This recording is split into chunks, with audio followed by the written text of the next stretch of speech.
if you want to turn on the flashlight when you receive a phone call on your Samsung phone, so in this video I will show you the exact step-by-step process on how to do that. First of all, just go to Settings, then tap on Accessibility. From here, just tap on Advanced Settings, then tap on Flash Notifications. Now on this page, just enable the toggle for camera flash for notifications.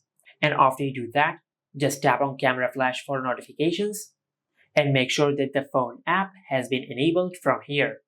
And also if you're using WhatsApp or any other calling app, just enable the toggle for that specific app from here.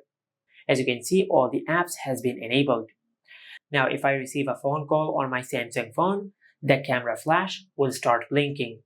And as you can see, this is how this feature will work. And this is how you can turn on the flashlight when you receive a phone call on any Samsung phone. Make sure to like, comment, and subscribe. Thank you for watching.